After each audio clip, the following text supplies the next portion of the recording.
किसी ने बड़े कमाल की बातें कही हैं कि अनजान होना शर्म की बात नहीं है, लेकिन जानने की इच्छा ना रखना शर्म की बात है। आपकी बाधा जितनी बड़ी होगी, उतना ही बड़ा आपको अवसर भी प्राप्त होगा। और विपरीत परिस्थितियों में कुछ लोग टूट जाते हैं, कुछ लोग रिकॉर्ड तोड़ देते हैं। कमाल की बातें कहने वाला हमारे साथ हैं international author, motivational speaker, educator, business consultant Shiv Khera sir, जिनकी किताबें पढ़ करके हमने जीवन में थोड़ा सा सीखा और आप तक पहुंचाने का प्रयास करता हूं। मैं आरजे कार्तिक स्वागत करता हूं। शुद्ध अंतःकरण से आपको बहुत बहुत प्रणाम आपको। और आपने हिंदुस्तान में ना जाने कितने लोग हैं जो आज सक्सेसफुल बने हैं, और वो कहीं ना कहीं ये कहते हैं कि शिव खेड़ा सर की किताबें पढ़ कर के जीवन में वो उमंग आ गई थी जो शायद कहीं पीछे रह गई थी। तो आपको बहुत बहुत आभार उन सभी परिवारों की तरफ से जिनके घरों में आज खुशियां हैं, मुस्कुरा रहे हैं लोग और लाइफ में आगे बढ़ने की एक ललक रख रहे हैं। तो बहुत बहुत आपको धन्यवाद। सबसे पहले मैं अपने आप को खुशकिस्मत समझता हूँ कि कोई किसी की कहीं पर भी मदद कर पाया हूँ। हालांकि जिसने भी कोई अपने सफलता हासिल की है अपनी मेहनत से की है, और हमारा तो एक मार्गदर्शन का रास्ता है, इट्स ए कैटलिस्ट जो रास्ता दिखाता है, लेकिन इंसान सफल तो अपनी मेहनत से ही होता है।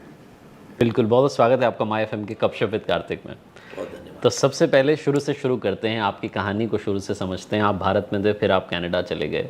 यहाँ ऐसा क्या हुआ कि आप कनाडा चले गए, और कनाडा गए तो आपने कहा कि मैंने कार धोने का भी काम किया, और फिर एक कुछ आपने सेशन अटेंड किया, उसने आपकी लाइफ बदल दी और आपने कहा मुझे भी ऐसा कुछ करना है कि मुझे लोगों की लाइफ में चेंज लाना है।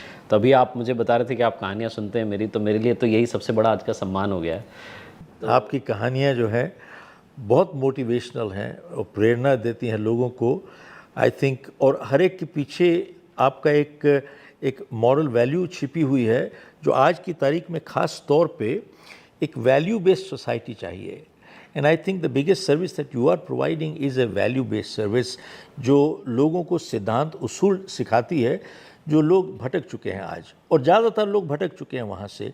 इसीलिए बहुत सी समस्याएं परिवारों में आती हैं, ऑफिसेज में आती हैं, रिलेशनशिप्स टूट रही हैं, आगे बढ़ नहीं पा रहे हैं। और आज बहुत से लोग यूट्यूब में इधर उधर आते हैं और कहते हैं 99 रुपीज़ में ये कोर्स ले लो, 99 रुपीज़ में ये कोर्स ले लो, ओवरनाइट मिलियनेयर बन जाओ, ओवरनाइट करोड़पति बन जाओ, मैं 50 करोड़ बना लिया, 500 करोड़ बना लिया।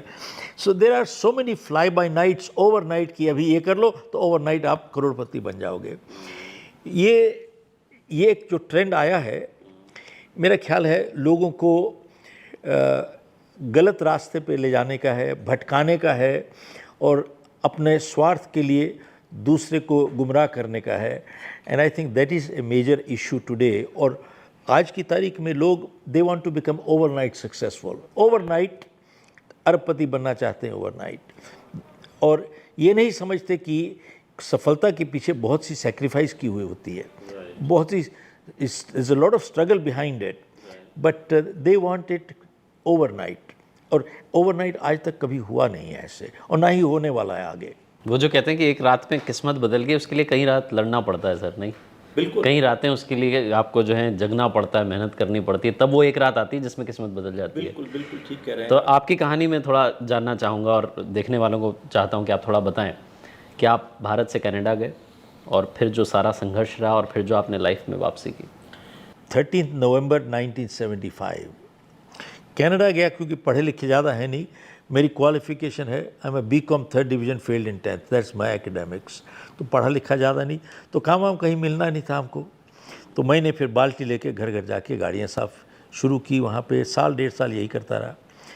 तो टू सप्लीमेंट इनकम, तो दिन में गाड़ी साफ़ करता था, शाम को जाके घर घर जाके वैक्यूम क्लीनर बेचता था।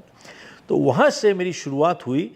टोटली बाय एक्सीडेंट मैं लाइफ इंश्योरेंस बेचने के अंदर चला गया, टोटली बाय एक्सीडेंट। और मेरे हिसाब से that was the best thing that ever happened to me. उससे मेरे ख्याल है उसी ने मेरे दरवाजे खोले आगे जाके, क्योंकि लाइफ इंश्योरेंस बेचना आउट ऑफ ऑल सेलिंग्स सबसे मुश्किल काम है। आप पेन बेचते हैं, गाड़ी बेचते हैं, घर बेचते हैं, ये आसान है। वो आसान कैसे? लोग घर भी देख सकते हैं, पेन भी देख सकते हैं, फ़ोन भी देख सकते हैं, हर चीज़ देखते हैं, वो लिख के भी करते हैं। They touch and feel, touch and feel, touch and feel, तो उसके हिसाब से वो खरीद लेते हैं। लेकिन लाइफ इंश्योरेंस क्या है? कागज़ का टुकड़ा बेच रहे हो आप, बेच क्या रहे हो? आप बता रहे हो कि अगली ज़िंदगी में ये होगा, आपको ये हो जाएगा, तो आपके परिवार को ये मिलेगा। किसने क्या देखा है भाई? तो it is one of the toughest sales, और इसलिए तकरीबन 90% लोग लाइफ इंश्योरेंस में बेचने जाते हैं, 90% फेल हो जाते हैं, पहले साल में छोड़ के चले जाते हैं, पहले फर्स्ट ईयर। तो मेरे को भी जब मैंने ज्वाइन किया था तो मेरे मैनेजर ने बुलाया कि भैया तेरा काम वाम कुछ नहीं हुआ है, यू आर फायर्ड। 3 महीने के अंदर मुझे नौकरी से निकाल दिया साहब ने। जिस दिन निकाल रहा था मुझे, तो मैंने कहा भैया मेरे को एक मौका दो। मैंने कहा कि अगर आप मुझे आज फायर कर देते हो तो मुझे मालूम मैं कहाँ जाऊँगा, और खाली एक ही जगह मुझे मालूम है, गाड़ी साफ़ करने की। और मैंने कहा अब मैं वो करना नहीं चाहता हूँ साहब, मेरी फैमिली है, मेरी एक 3 साल की बेटी है। मैंने कहा कि मैं आपको एक कमिटमेंट देता हूँ कि मैं आपको लेट डाउन नहीं करूँगा मेरी तरफ से, कभी आप ये नहीं सोचेंगे कि मैंने गलत फैसला किया है, मुझे एक मौका और दे दो। मेरे को कहता है कि ये तुम्हारी छोटी जीत नहीं है, सबसे बड़ी जीत यही है। और कहता है कि मैं तुमको एक मौका फिर इसलिए दूंगा कि अगर आप कमिटमेंट मेरे साथ मत कीजिए, अपने आप के साथ कीजिए, तब मैं तुमको रहने दूंगा। साहब उस दिन मैंने कमिटमेंट की, और वो एक मेरी ज़िंदगी में एक मोड़ था, और हर एक की ज़िंदगी में कोई ना कोई मोड़ ज़रूर आता है। तो उसने कागज़ वापस ले लिए, विड्रॉ कर लिए, और उस साल मैंने तकरीबन $1 मिलियन की सेल की। उसके बाद 3 मिलियन की अगले साल, तीसरे साल 5 मिलियन की। उसके बाद अमेरिका मूव कर गया मैं, और मैं 3 बिजनेसेस में चला गया। कैलिफोर्निया की एक कंपनी मैंने खरीदी 1984 में, उनका न्यू जर्सी ऑपरेशन शुरू किया विद नो क्लाइंट्स, और मैंने अपनी कंपनी बेची विद क्लोज टू 500 क्लाइंट्स, तो मैंने बेची। तो ये एक पिछले 47 साल का सफ़र है मेरा। लेकिन इनसे मेरे को जो सीख मिली वो ये है,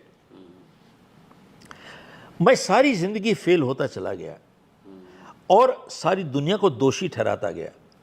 ये नहीं सोचा कि मैं ही अपनी सबसे बड़ी समस्या खुद ही था।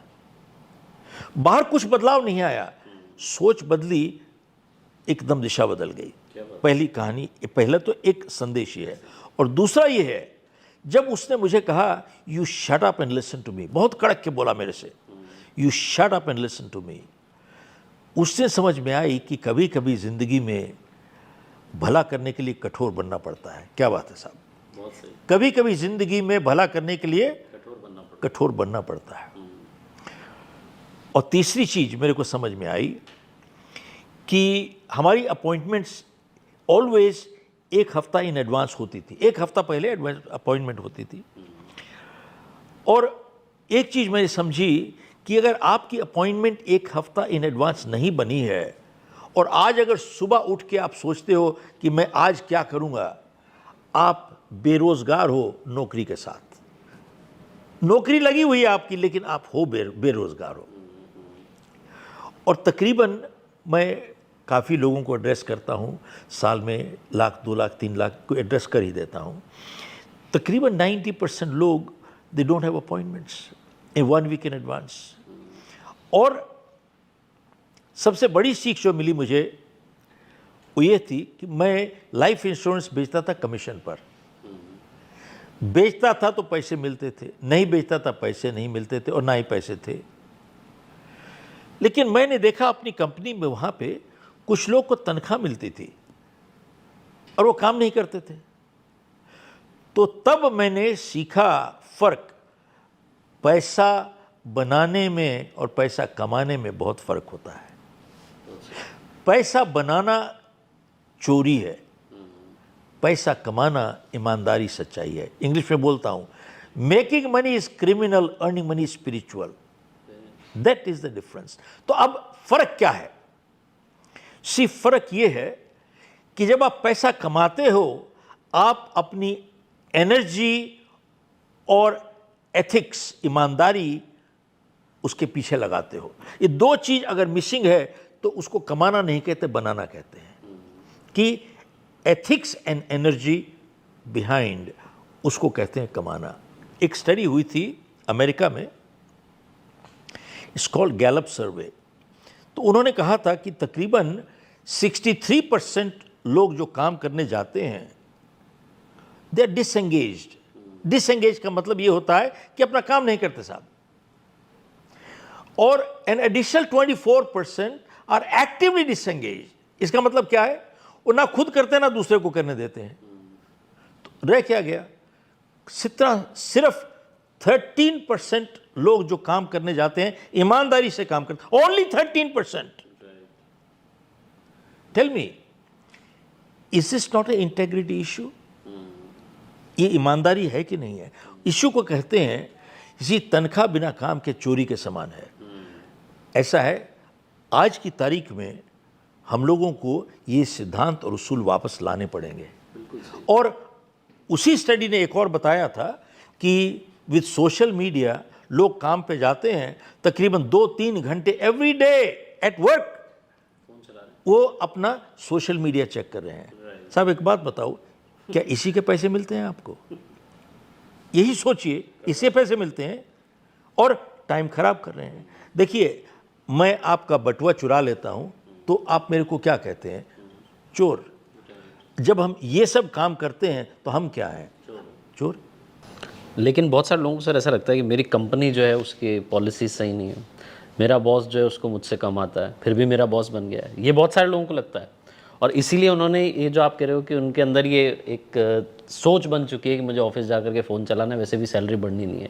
ये जो एटीट्यूड बनता जा रहा है और ये मोस्ट ऑफ दी ऑफिसर्स की कहानी है, सिर्फ मैं दिल्ली की या मुंबई की बात नहीं कर रहा हूँ, बहुत सारी जगह लोगों को लग रहा है। और वो जो आप कह रहे थे कि वो कैद हो गए, वो कैद हो गए, तो इस सोच से कैसे बाहर निकला जाए? सोच से बाहर सबसे पहली बात तो ये है कि ये क्या, is it not a integrity issue? सबसे बड़ी चीज़ ये है, क्या ये ईमानदारी का सवाल नहीं है क्या? अगर आपका बॉस है, यार तू बॉस बन जा, तू करके दिखा दे मेरे को काम, खुद नहीं कर पाएगा दूसरे में नुक्स निकालेगा।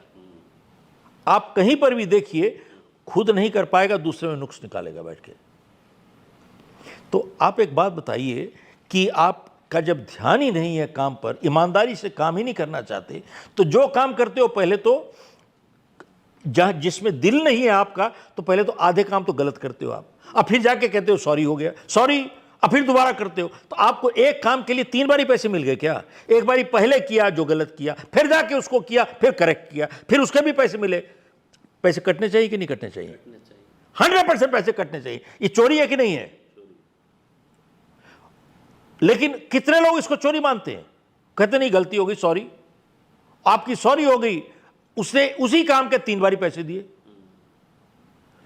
भैया, हम लोग को सोचना पड़ेगा कि ईमानदारी, सच्चाई होती क्या है। हम लोग के सिद्धांत टूट गए हैं, एकदम खत्म हो गए।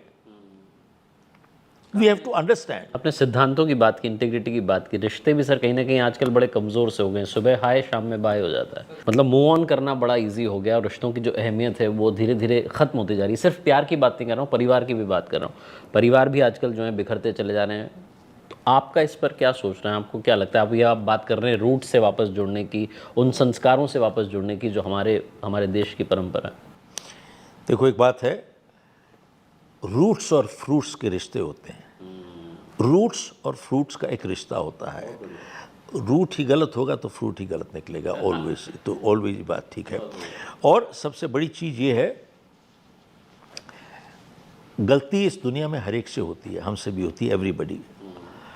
अगर आपने किसी ऐसे इंसान को देखा है जिसने गलती नहीं करी, तो फिर आपने ऐसे इंसान को देखा है जिसने ज़िंदगी में कुछ किया ही नहीं। गलती करना पाप नहीं है, लेकिन गलती करने के बाद, एहसास होने के बाद दोहराते रहना पाप जरूर है। ये जरूरी चीज़ है। अब सबसे बड़ी चीज़ ये है कि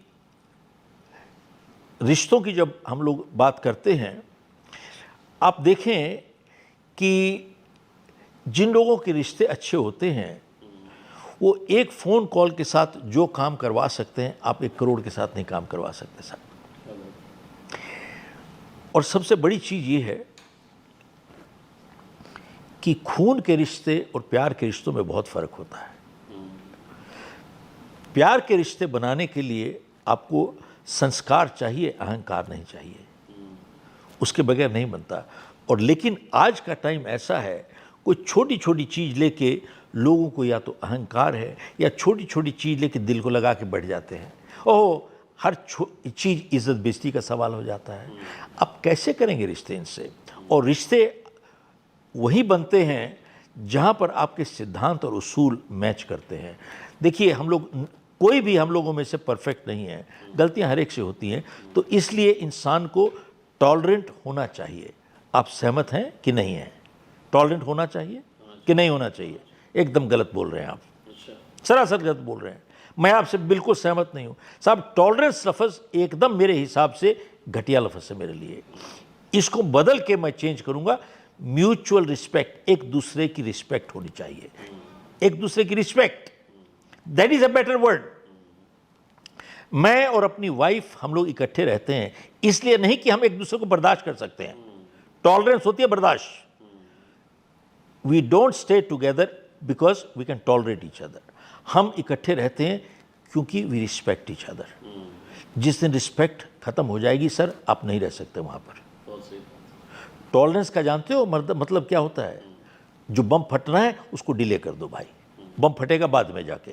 that is called tolerance. I tolerate you, how long, कब तक फटेगा वो। We have to learn to fight properly in the right manner. जिंदगी में अगर इज्जत और चैन से जीना है तो लड़ना सीखो। दोबारा से कहता हूं मैं, इज्जत और चैन से जीना है तो लड़ना सीखो। जब तक लड़ना नहीं सीखोगे अपने लिए, परिवार के लिए, तो सब जिंदगी में आप रोते रहोगे, घुटनों पे जियोगे, घुटनों पे जियोगे। सबसे इम्पोर्टेंट बात आप कहना चाह रहे हैं कि म्यूचुअल अंडरस्टैंडिंग, यानी कि एक दूसरे की रिस्पेक्ट करते चलना ही रिश्तों को संभालना। That's right. और रिस्पेक्ट तब होती है, रिस्पेक्ट इंसान की नहीं होती है, रिस्पेक्ट उसूलों की होती है।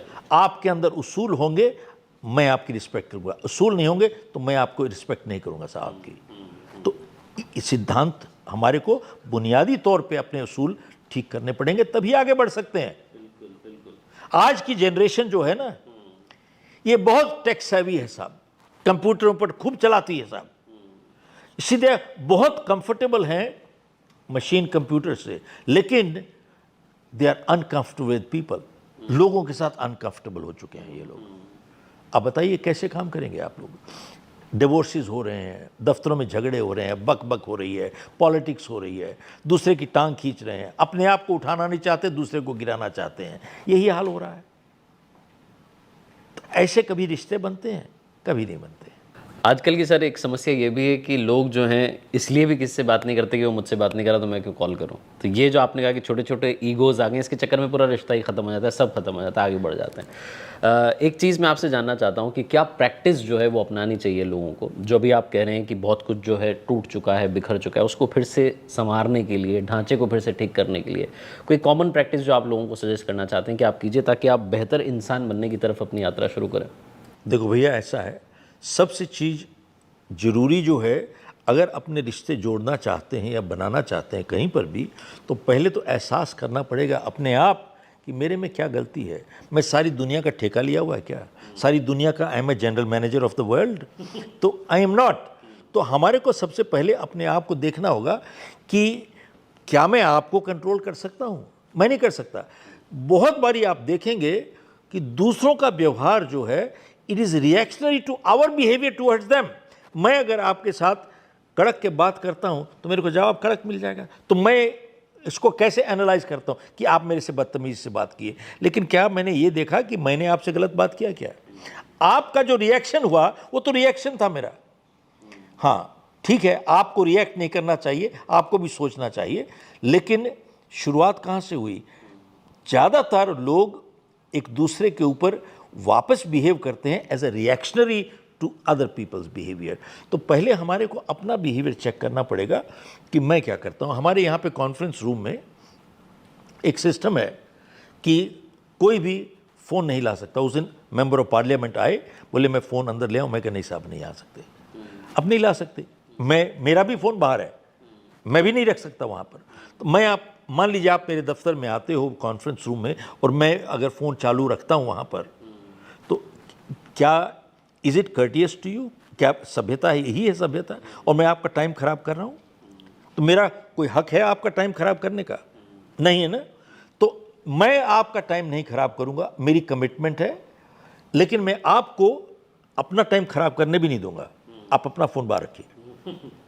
सो we have to be very clear कि वे शुरुआत कहाँ पे होती है। हाँ, कुछ लोग ऐसे हैं, आप चाहे जितने प्यार से नम्रता से बात कर लीजिए, किसी की आदत बन चुकी है बदतमीजी से बात करने की, उनके साथ क्या रिश्ते बनाओगे? और जो स्वार्थी लोग होते हैं वो कांटेक्ट बनाते हैं, रिश्ते नहीं बनाते हैं। कह रहा है कांटेक्ट बना लो, कांटेक्ट बना लो, काम का आदमी है, कभी जरूरत पड़ जाएगी। डॉक्टर है, वकील है, आईएएस है, आईपीएस है, गुंडा है, माफिया है, बदमाश है, पॉलिटिशियन है, क्या पता कभी जरूरत पड़ जाए। जरूरत खत्म हुई, दोस्ती खत्म हो गई। ये बात ये है, कांटेक्ट बनाने में और रिश्ते बनाने में बहुत फ़र्क होता है। रिश्ते बनते हैं उसूलों के ऊपर। देखिए, एक दूसरे की मदद करना एक दोस्त का फ़र्ज़ है, लेकिन पर्पस नहीं है। अगर पर्पस है तो पर्पस खत्म हुआ, दोस्ती खत्म हो गई। अरे आपने सही कहा कि आजकल लोग कईयों से बात सिर्फ इसलिए कर रहे हैं कि आगे काम पड़ सकता है। एक चीज़ और मैं आपसे जानना चाहता हूँ, आपने इतनी कमाल की बुक्स लिखी हैं, आपको नहीं लगता कि आजकल रीडिंग हैबिट्स जो हैं ख़त्म होती जा रही हैं? लोग लेकर तो आते हैं किताबें कि अरे यार अच्छा लगूंगा, कूल लगूंगा, और तुरंत मंगा भी लेते हैं, सेल्फी भी डाल देते हैं और कुछ पिक्चर्स भी डाल देते हैं, चाहे पता भी नहीं कौन सा पेज खुला हुआ है, लेकिन बढ़िया सी फ़ोटो भी डल जाती है कि हाँ सुंदर, नीचे भी आ जाते हैं कॉमेंट्स। आपको ऐसा लग रहा है कि रीडिंग हैबिट्स जो है लोगों की, थोड़ी पढ़ने की आदत जो है कम हो गई है, और अगर हो गई है तो उसको कैसे वापस से सुधारा जा सकता है? बात यह है, इस गलती का शिकार तो मैं भी हूँ। मैं भी गिल्टी हूँ कि मैं भी बहुत किताबें खरीदता हूँ, लेकिन पूरी किताबें पढ़ नहीं पाता हूँ। और मेरे ख्याल है आधी से ज़्यादा किताबें मेरे पास, यहाँ पे थोड़ी फ्लडिंग हो गई थी, तो तकरीबन मैंने हिसाब लगाया, मेरे पास तकरीबन कोई 2 लाख से ऊपर किताब है मेरी अपनी लाइब्रेरी में। अब उसमें से मैंने 2 लाख पढ़ी हुई है शायद नहीं, मैं तो हो सकता है मैंने 20-30 हज़ार किताब पढ़ी होगी ज़रूर, वो भी बहुत होती है। मैंने यू कैन अचीव मोर किताब में एक सर्वे दिया है कि तकरीबन 85% लोग जो बिलियनर और मिलियनर आज की तारीख में, 85% मिलियनर्स एंड बिलियनर्स और फर्स्ट जनरेशन, पहली पीढ़ी है। सिर्फ 15% लोग जो अरबपति हुए हैं वो इनहेरिटेंस से लेके आ रहे हैं। तो उनसे पूछा गया कि साहब आपने इतने कम टाइम में इतनी फाइनेंशियल सक्सेस कैसे हासिल की? तो उन्होंने कहा कि साहब किताबें पढ़ते हैं। आज की बात बता रहा हूँ, हम किताबें पढ़ते हैं। कितनी किताबें पढ़ते हैं? तकरीबन 50 किताबें पर year. 50 books a year means 1 book a week. 1 book a week, एक किताब पढ़ते हैं। वॉरेन बफेट तकरीबन 6 घंटे डेली पढ़ता है, even now. Bill Gates the Avid reader, खूब किताबें पढ़ता है। आप देखिए, मल्टी मिलियनियर्स और बिलियनियर्स एक किताब हफ्ता पढ़ते हैं। This is it. और उनसे पूछा गया कि कब कैसी किताब पढ़ते हो आप? तो बोले साहब हमारे पास टाइम वेस्ट करने के लिए नहीं है, हम फिक्शन नहीं पढ़ते क्योंकि फिक्शन विल रिमेन फिक्शन। हम सिर्फ सेल्फ हेल्प बुक्स पढ़ते हैं, only self help books. Why? क्यों? इस वजह से क्योंकि एक अच्छा आइडिया मिल जाए is worth $1 million। 1 idea is worth $1 million। आपको कितने आइडिया चाहिए सफल होने के लिए? है सिर्फ एक। बोले एक आइडिया चाहिए, और एक किताब हफ्ता पढ़ते हैं। इसका मतलब क्या हुआ? There is a connection between learning and earning and learning and earning and learning and learn more earn more. So thank you so much sir, बहुत मज़ा आया आपके साथ बात करके, और बहुत सारी डिफरेंट जो है पर्सपेक्टिव जानने को मिली लाइफ के। थैंक यू सो मच, आपने समय निकाला और बहुत अच्छी गपशप रही। So once again thank you so much. आप देखते रहिए मेरे साथ हर सोमवार सुबह 9:30 बजे एक नई कहानी, और हर शुक्रवार सुबह 9:30 बजे लर्निंग सीरीज़ का एक नया वीडियो। एक बार फिर से वही बात जो अक्सर कहता हूँ, ऊपर वाले के आशीर्वाद, अपनी मेहनत और अपनों के प्यार के साथ कर दिखाओ को जैसा कि दुनिया करना चाहे आपके जैसा। Thank you so much sir.